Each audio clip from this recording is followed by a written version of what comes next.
Alrighty. What is gold? What is Bitcoin? And how can they be used in an economic system? I kind of have an idea for today's video. Gold has been used, depending on where you look. I don't think this is true. I think it's way older. But a quick Google will tell you that it was started by the Lydians in 600 BC. That just sounds so weird, because then why were the Egyptians like constantly using gold in all their things? Like, they knew it was valuable. They had to have. Like all those ankhs and stuff, jewelry, it was all done in gold. So maybe it wasn't used as a currency, but its value was understood.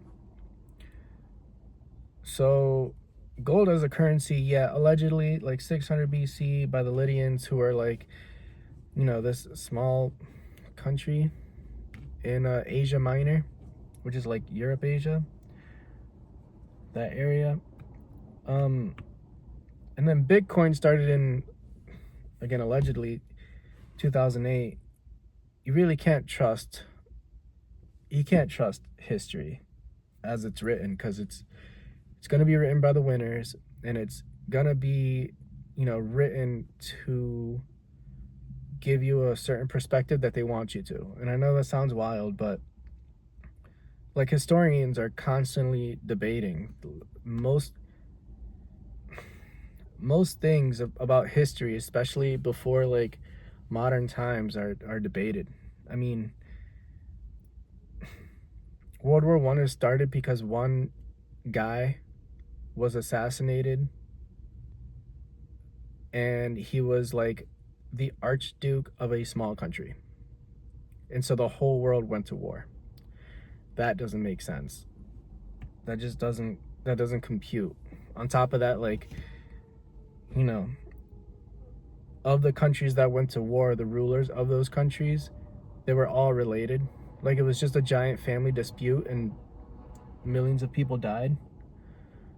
So that's just digressing to say that I just don't trust history. But if you want to go with the common narrative, you know, gold, 600 BC, starts getting used as coins.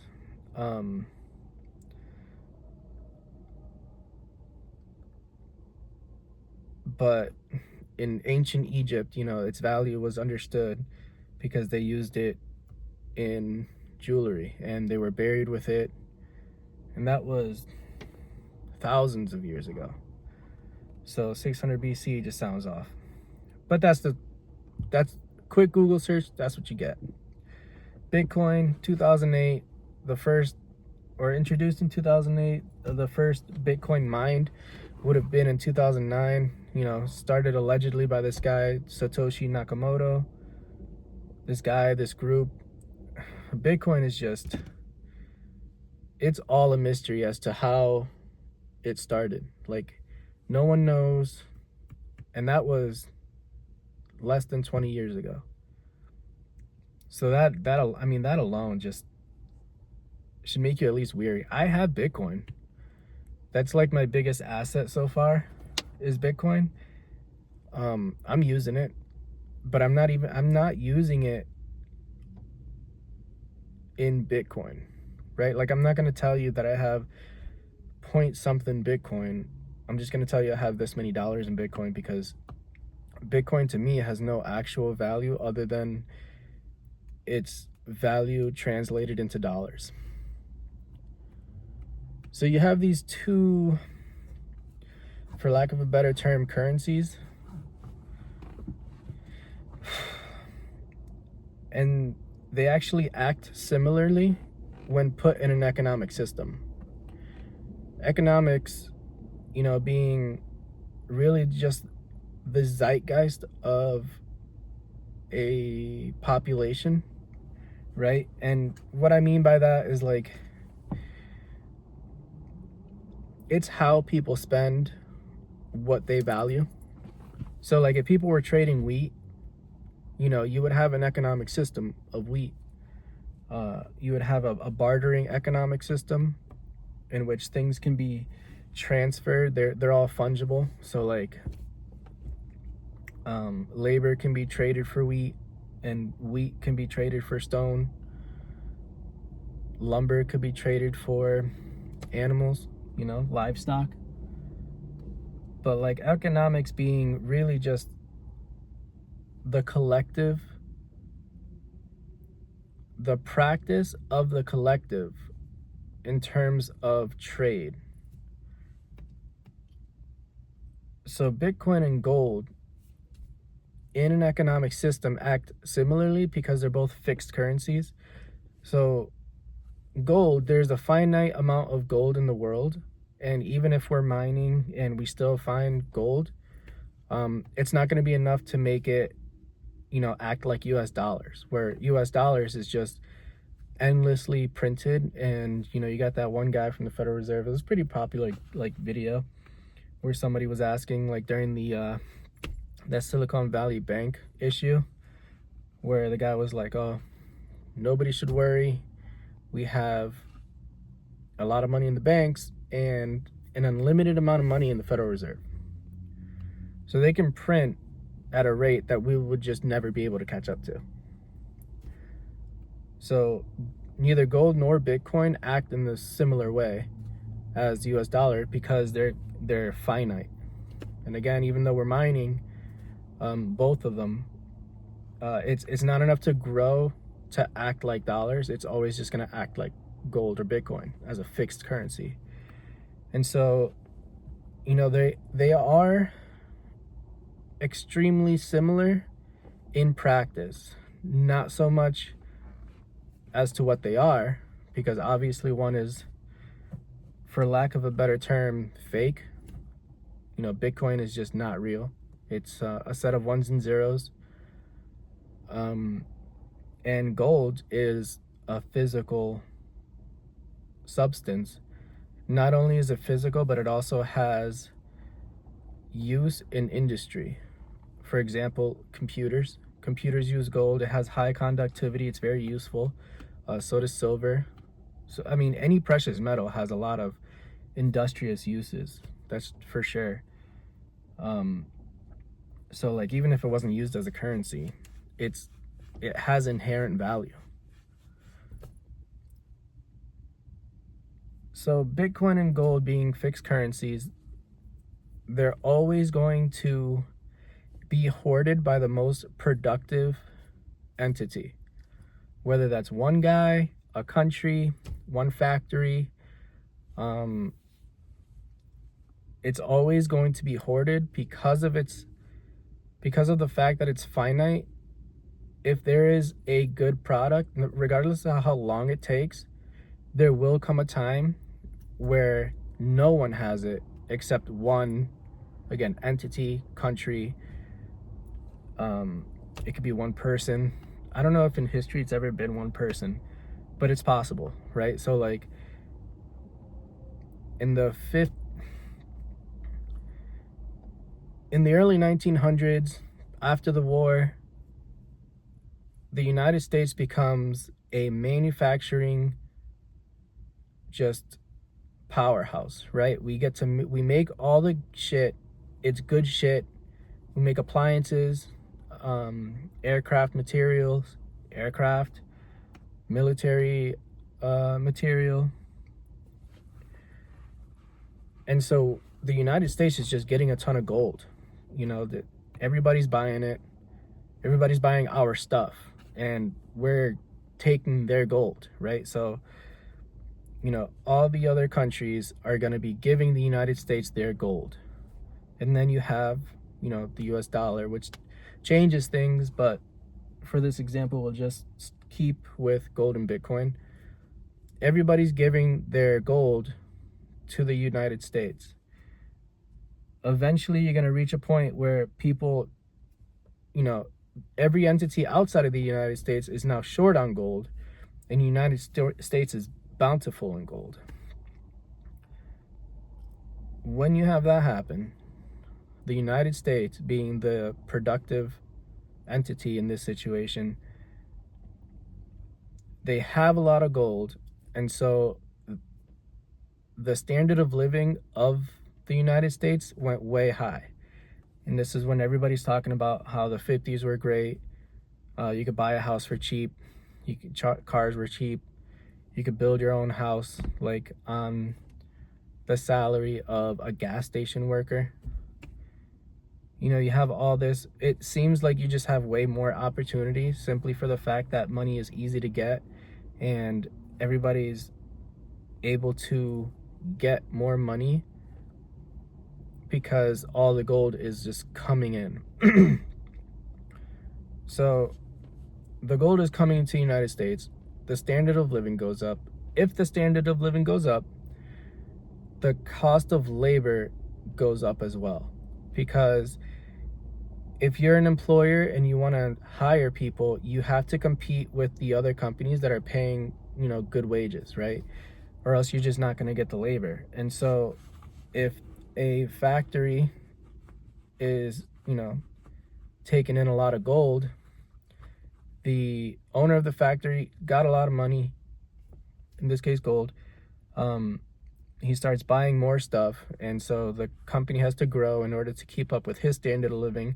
As the company grows, the employees make more because that company is just getting an influx of gold, and there's just more gold to go around. As the employees make more money, they spend more money. The places that they spend money at, they also get more money, and everybody getting more money ends up spending more money because nobody just saves money.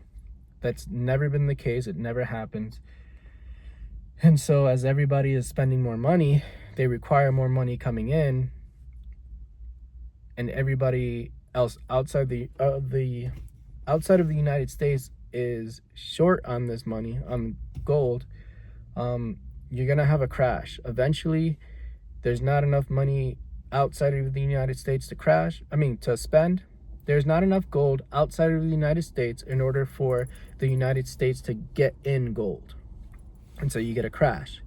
And so that crash will cause the United States to then spend their own gold, and it'll spread out, right? So as the labor gets more expensive inside the United States, the people in the United States will find other ways to get production, but for cheaper. And you're always going to find that outside of the United States. If somebody here will produce a car for $1,000, somebody somewhere else will produce the same car for $500. That's always been the case, right? So this is the Cantillon's essay on economic theory, where money comes into a system, and as the standard of living goes up, people always will spend more money. That's the number one thing that happens. This is the theory, is that as money comes in, as more money is in a system, the standard of living goes up, meaning people spend more money always. As they spend more money, labor becomes more expensive, and they have to find production for cheaper, and that production is always going to be cheaper outside of that system. So in this case, outside of the United States, like China. As that crash happens, the United States in this case will, spend the money. And this hasn't happened in the United States case, but in a normal case, staying just with gold, that gold just gets spread out because that entity, that country, they spend it and it goes outside of the country, and then you have that crash. And then eventually, like, whether at the same time, simultaneously, or like right after or some time after, you're going to get another entity that collects all the gold. Bitcoin has to work the same way simply because it is also a finite currency. Now, the difference between Bitcoin and gold is that gold has been around forever, and Bitcoin needs Bitcoin needs a power grid. Bitcoin needs electricity. It needs civilization. That's not the word I'm looking for, but I can't think of it. But Bitcoin does need a system. It needs, like, I understand it's decentralized currency, but like it needs a hub. It needs power, electricity, like, you know what I'm saying. but just the fact that it's finite means that it's going to act like gold. If any system just worked on Bitcoin. But really, it's just the timing of Bitcoin being, there's a squirrel there. The timing of Bitcoin having been introduced in 2008, it's introduced in a system that has a bunch of different currencies, a bunch of different ways to like spend money. And so theoretically it acts as gold just because of the fact that it's finite.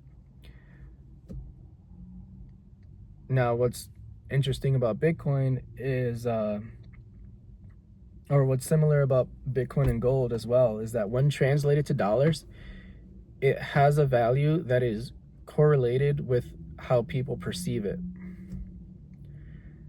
If Elon Musk comes out with a tweet, he says Bitcoin to the moon, Bitcoin will pump. It will pump. And if he just keeps repeating himself, it will just keep going up with regards to US dollars. Gold does the same thing. However, the value of gold never changed. So like, sure, gold now is, when translated into dollars, is different than it was a year ago, 10 years ago, whatever. The actual value, what that gold can produce, that's not right. The actual value of the gold has never been different. An ounce of gold has always been an ounce of gold. And I've heard this once, and I did a little research, but I forgot to look this one part up. But I heard that 200 years ago, the price of a, let's say 100 years ago, let's say 130 years ago, 1890, the price of a hand-tailored, professionally made suit is actually the same in gold back then as it is now. Because the value of gold hasn't actually changed. When translated into dollars, gold has changed, but gold itself, an ounce of gold has always just been an ounce of gold. And so the value of gold never changes. It's always useful in industry. It's going to be used. Bitcoin has only ever been measured in its relationship to dollars. And I know people always say like otherwise. Like, people are so into Bitcoin, it's weird. And I kind of understand why, right? Because like Bitcoin being decentralized means that if you have that 26-digit, 24-digit like alphanumeric code in your head, you will always have access to that Bitcoin, assuming there's like electricity and access to a computer that can, allow you to trade. But assuming all that's there, there's no way that anybody can steal a Bitcoin from you. You can never like accidentally lose Bitcoin, misplace it. It can't be stolen. None of that. It doesn't have to be. Here's an interesting, I just thought of this now, but like Bitcoin doesn't have to be protected. Like, so gold has to be, it costs money to store the gold, to move the gold, to keep it safe. Bitcoin just cost, again, assuming that there's always electricity and a computer to access it, and internet, like that's also huge.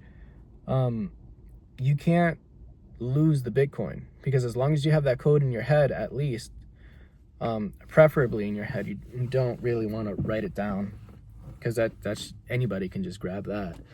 But like Bitcoin is just really cheap to keep. That's actually pretty interesting. I didn't even think of that till just now. Bitcoin is like free to keep. Again, assuming the system stays, like the electrical grid and all that shit, like Bitcoin doesn't cost anything to move. Nothing. Like, it's free to use in a way. That's pretty cool. Had a small epiphany there. But yeah, gold costs money to move. It costs money to keep, right? You can't just keep it anywhere. I mean, I guess you could like bury it under a tree and make sure nobody knows, but like that's not smart. No smart person should do that. But if you have an economic system that's going to be using exclusively either gold or Bitcoin, they're gonna act the same. Like you're gonna have those pumps and you're gonna have those crashes like of the economic system.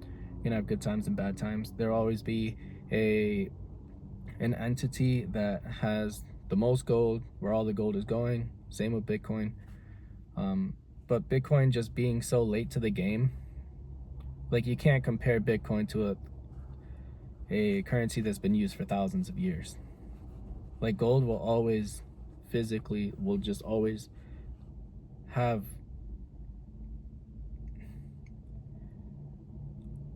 yeah, I think it's true. Gold will just always have more value simply for the fact that you can hold it.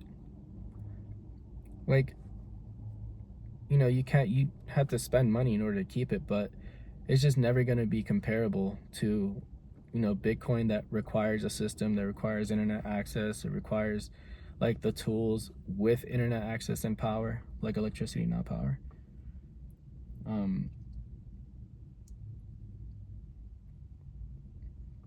Yeah, I mean, their value is only determined, their value to most people is only determined by how much it costs to get. So like you ask anybody who's just super into gold, he's going to tell you how much gold he has in dollars. He very rarely, there's probably very few people in the whole world that will tell you how much they have in gold weight wise, because everybody's just so stuck on the dollar.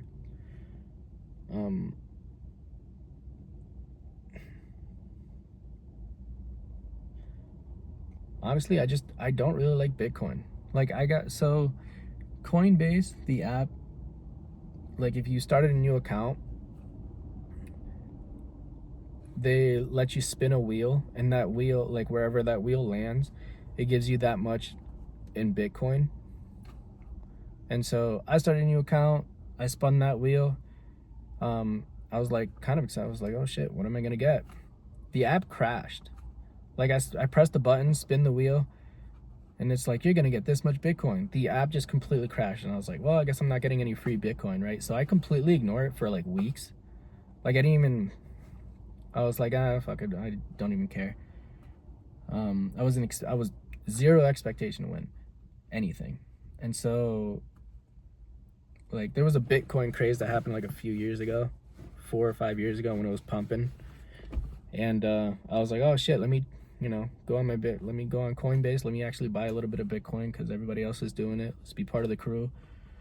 And like Coinbase actually gave me $200 without even putting my credit card information, and it was just already there. So I guess when I spun the wheel, I won like the $200. And so that was 4 years ago. I've been putting money in since then, and Bitcoin's at where it's at now. That's why it's like, and I don't have a lot of money. I don't have a lot of dollars in any capacity, like illiquid or otherwise. But like Bitcoin is just my strongest asset simply because I won that $200. Like I won that $200 4 years ago. Cause like I've been putting $50 every once in a while, every couple of weeks. So like, only 4 deposits of $50 means that $200 that I originally got for free. But like, you see that $200 and you're like, oh cool, I want to see line go up. I want to see number go up. So like, but in general, like I don't really like Bitcoin because it's to me the way I explain how other people see gold. Like I don't have any gold, but my plan is to get like a little gold coin as cheap as I can get it, and I want to like, however many grams that is, I want to like start saying like I have this many grams in gold. Bitcoin, I have this much dollars. I don't give a fuck, dude. I have like 0.1. I have no idea. It could be 0.3. What's Bitcoin at? Like 90,000. So 0.3 would be like a few thousand still. That's not.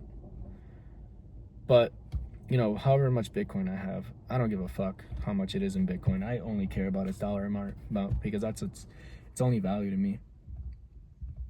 Bitcoin has no real value. It's, in my opinion, I can't say it actually doesn't, because that's not fair. And it might not be true, and I haven't done enough research as to what it is. I guess it's like, there's supposed to be math problems that are like solved by computers, but then who's coming up with these math problems, and how do you know if the answer is right? Is there a fucking teacher at the end of the internet cable that's going like, oh, there you go, you get a Bitcoin? I don't know. But man, I've gotten no sleep in the past like 2 weeks, so I'm just cooked. So these videos have not been good, but that's 26 minutes. I went. We'll take that. So yeah, gold versus Bitcoin. They're both of them just being finite sources, finite. They're not resources. Both of them just being finite, like inherently, just means that the Cantillon's effect will always kick in if an economic system uses like that thing, right? So if it uses gold or if it uses Bitcoin, it's always going to happen. You're always going to get a producing nation that produces really well, that produces a lot of shit, that gets all the gold or all the Bitcoin.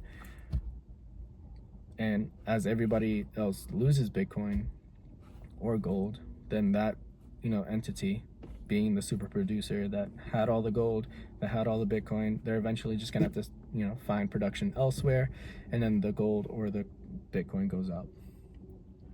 But gold's been used for thousands of years, and I'll bet that it's gonna be used for thousands of more.